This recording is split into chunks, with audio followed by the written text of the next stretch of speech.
Está na moda falar que o mercado está barato, mas esse barato pode perdurar por mais tempo que o esperado. É hora de comprar ações seguras e de dividendos ou tem espaço para risco também? A pergunta é legal. Que eu tenho tido preferência por empresas que de fato são um pouco mais sólidas. Ah, elas talvez não vão ser aquela pechincha toda numa bolsa de valores como se você quiser comprar empresas do varejo nesse momento, mas eu acho que são empresas que vão fazer com que o investidor fique vivo e resiliente por mais tempo. Ô Bia, tem uma pergunta legal aqui, ó. O Make Money mandou, né? Luan, pergunta quantos ativos ela tem na carteira e quantos ativos ela acha ideal um investidor ter na carteira. Essa pergunta é muito legal. Bom, vamos lá. Hoje, considerando Brasil e Estados Unidos, são 22 ativos na carteira, mas considerando os dois mercados. E aí tem gente que acha pouco. Poxa, como assim? Eu falei, cara, a gente tem que entender e olha que lá fora a maioria é ETF. Tem poucas ações de fato que eu coloquei dinheiro. Lá fora eu fui muito mais pelo caminho de ETF, que é muito mais simples ir por esse caminho lá fora. Mas é muito difícil você fazer uma carteira muito grande, porque você não vai conseguir acompanhar ela. E em algum momento, talvez você vai ter uma empresa tipo IRB na carteira, como eu tive, e que você não teve a expertise de estudar ela e ver o que a esquadra viu e vai dar ruim. Verdade. Então aí você tem que ter o cuidado de ter uma carteira muito grande. Ah, existem alguns numerozinhos mágicos que dizem que você começa a estar um pouco mais diversificado a partir de 8, 10 ativos, que aí você consegue estar em setores diferentes, com modelos de negócios diferentes, mas ainda assim depende também muito do tamanho do patrimônio, porque você vai colocar 10 ativos para R$ 1.000? Faz Não, sentido, né? não faz sentido. Você não precisa diversificar tanto, porque não é um patrimônio tão gigante assim ao ponto de você se preocupar em, né, diversificar dessa maneira e proteger isso. Então você pode fazer uns aportes aos poucos, e eu digo que o número mágico é o número que você consegue acompanhar de ativos. Então, se não, só consigo acompanhar 2 ativos, é isso. Cara, talvez o seu caminho seja olhar para ETFs. Talvez o seu caminho seja não fazer stock picking. Eh, Você olhar para uma carteira que já vai estar pronta, né, que é um ETF, e investir através dele. Você tem vários estudos que mostram que isso pode ser eficiente. Isso é um conselho do Warren Buffett, né? Eu já postei várias vezes esses recortes nas minhas redes. Ele diz que para a maioria dos investidores, olhar para um fundo de índice que é um ETF acaba sendo, claro que ele fala isso pensando na realidade deles lá nos Estados Unidos, né? Mas acaba sendo o caminho mais interessante porque a maioria dos investidores não tem o know-how de fazer um bom stock picking. E em algum momento alguma coisa pode passar batido e você pode acabar perdendo mais dinheiro do que você imaginava. Então, assim, você pensa que o Buffett e o time dele lá da Berkshire passam o dia inteiro respirando ativo, respirando o mercado, e ainda assim eles erram. Nós que não fazemos isso, a gente acha que vai performar tão bem quanto. Aceitar. Verdade. Então, esse conselho dele de tipo, cara, você não tem tempo de acompanhar o mercado, de fazer um bom stock picking, de acompanhar as notícias, de abrir um release. Agora a gente vai entrar na temporada de resultados do segundo tri, né?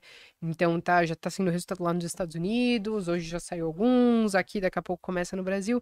Você não tem tempo de acompanhar isso, você vai precisar pensar numa estratégia que você continue no mundo dos investimentos, mas que talvez te tome menos tempo e que te exija um pouco menos. E aí você tem alguns caminhos, algumas alternativas. Você disse uma coisa muito legal, né? Às vezes a pessoa acha que ela vai conseguir encontrar ali, né? Meu, é muito difícil. O bilhetinho da É sorte ali. muito complicado, meu. Você olha assim e fala, meu. Às vezes o melhor é o mais óbvio, né? É que sabe o que que é? Às vezes a galera procura emoção nos É. Eles investimentos. querem contar uma história, né? A gente quer contar uma boa história e você investir por ETF, você não tem uma história para contar. É. Você investir, fazer uma estratégia assim relativamente simples, onde você não vai precisar acompanhar os ativos de cabo a rabo, abrir relatório, as coisas, não é emocionante. Mas a ideia é essa, é não ser emocionante mesmo, é preservar capital e potencializar um pouquinho o que você está ganhando do seu trabalho, mas não é a história que a galera quer contar para os outros. Eles acham que é igual Billions. Você já assistiu Billions? Ai, sim. Billions é muito legal, gente. Ó, recomendação. Você que vai sair daqui e não tem nada pra fazer, você vai ver Billions. Billions é uma série do Netflix que ele mostra ali o mercado de um fundo, né? De que encontra ações e tal. E esse fundo é tipo assim, os caras vai lá, ele pega uma informação que a fábrica tá zoada, Uhum. mas a fábrica vai acontecer alguma coisa boa e ele ganha muito dinheiro. Basicamente assim. É E o isso. pessoal acha que vai conseguir, né? Não, eu vi uma reportagem aqui, encontrei essa Só ele viu a empresa, reportagem, tá? vi um cara no YouTube falando que vai, mas É não como é, se fosse uma informação exclusiva, né? é. É muito difícil a pessoa física ter acesso a uma informação exclusiva que ninguém saiba e conseguir dar esse tiro, assim. Você tem umas movimentações estranhas no mercado? Tem, mas É, geralmente é de player um pouco mais graúdo, assim, né? cara grande. Geralmente é isso. Nós, geralmente a informação que a gente tem, todo mundo tem, e é isso. E a informação que a gente tem já tá no E já Infomoney, tá já tá precificado. precificado já, Boa parte já tá precificado. o ativo. É isso aí. O John ele mandou assim, ó, Bia, está na moda falar que o mercado está barato, mas esse barato pode perdurar por mais tempo que o esperado. É hora de comprar ações seguras e de dividendos ou tem espaço para risco também? A pergunta é legal. Dividendos ou risco? Ou tem espaço para os dois?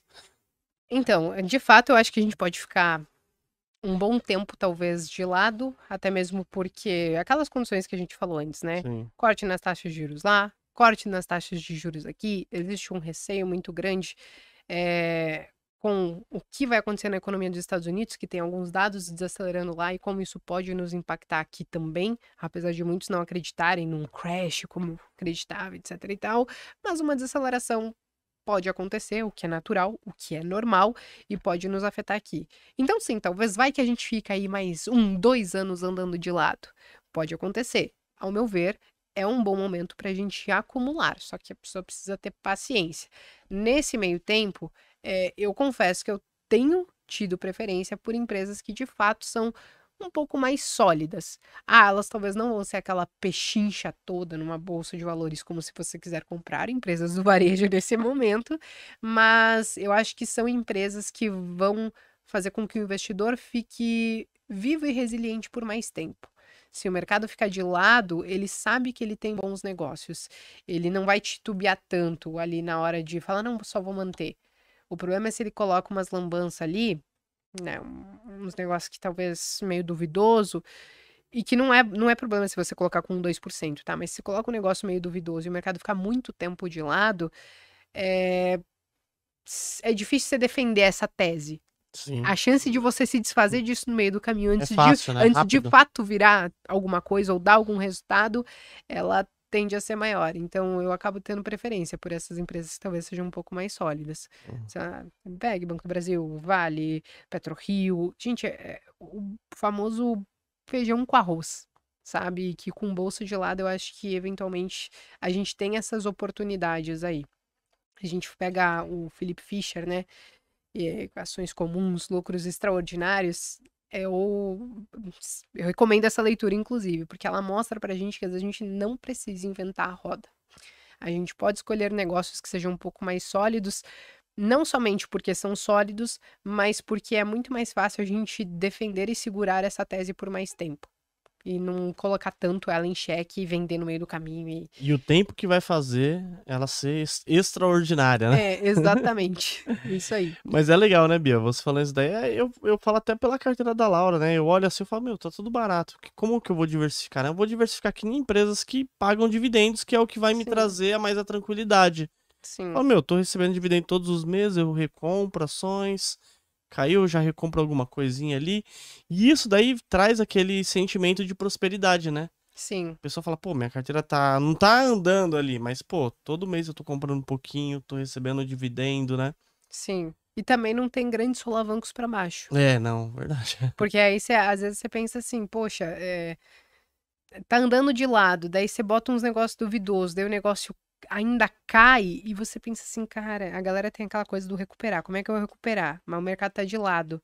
Então você às vezes se complica sem necessidade. Sim. Assim, eu digo que feijão com arroz para a maioria funcionaria muito bem nesse momento. Qual mensagem você deixaria pra galera, Bia? E agradecer sua participação aqui, meu. Imagina, para mim foi um prazer Sensacional, meu. Muito legal. E eu inenarrável. sei que você deve estar cansado, que você ficou o dia todo A no evento, meu. a minha voz de taquara rachada, gente, desculpa, minha voz não é assim, mas de fato ela foi Nossa. acabando durante o E dia, eu ainda assim, olhei, eu né. falei, nossa, tá adianta, Bia, vai chegar 8 horas aqui ainda, o podcast ainda ficar Nada, uma hora e pouquinho nada. no Pra mim foi podcast. eu adoro esse bate-papo, adoro trocar essa ideia. Pra mim, de fato, foi muito legal.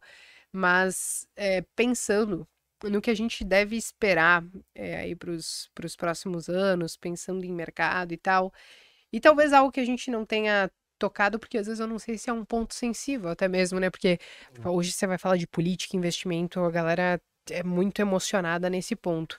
Mas pra gente tentar não deixar os nossos vieses contaminarem as nossas teses. Você pode acreditar no que você quiser. Você pode ser de direita, esquerda, centro, o raio que o parta.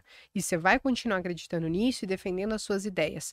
Só que a gente precisa aprender a separar isso um pouco dos investimentos. E isso, inclusive, foi algo que hoje foi muito comentado, até mesmo falando de mercado lá fora, que eles falam assim, o S&P 500, bolsa aqui no Brasil, eles não ligam para o governo se é direita ou se é esquerda.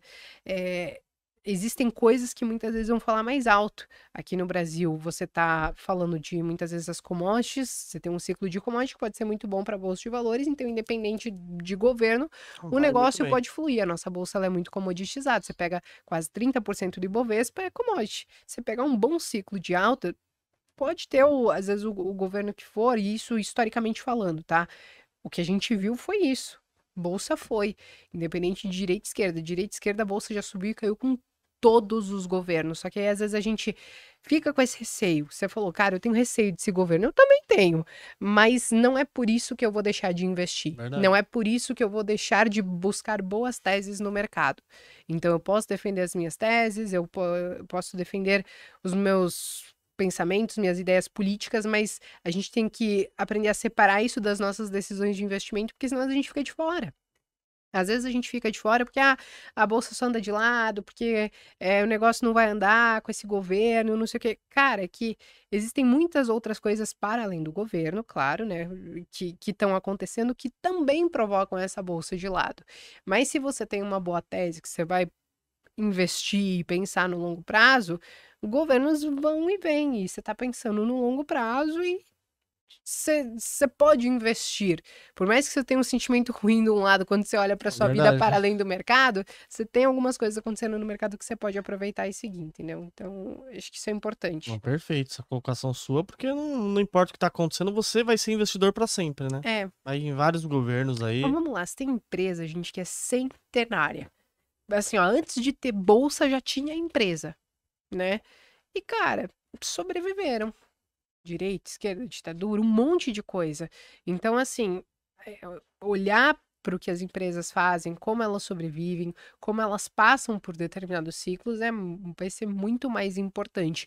No longo prazo, para a maioria dos negócios, né, a bolsa é o lucro das empresas. No curto prazo, você vai ter, claro, alguns impactos, sei lá, tá tendo uma guerra lá na Rússia e na Ucrânia, você tá tendo o problema fiscal no Brasil que traz uma desconfiança muito grande que impacta no dólar. No curto prazo você vai ter vários ruídos, mas no longo prazo o que vai falar mais alto é o lucro das empresas que você escolheu, né? Tubarões, se vocês quiserem ver cotação de ações, de fundos imobiliários, de BDRs, ETFs, criptomoedas, você consegue ver através do site do Investidor 10, a plataforma completa. Tem diversos rankings também, maiores lucros, maiores ROIs, empresas que pagaram mais dividendos nos últimos 12 meses. É uma plataforma completa e você consegue gerenciar sua carteira. O QR Code tá aqui na tela, aqui, só você acessar ou no link da descrição aqui do vídeo também.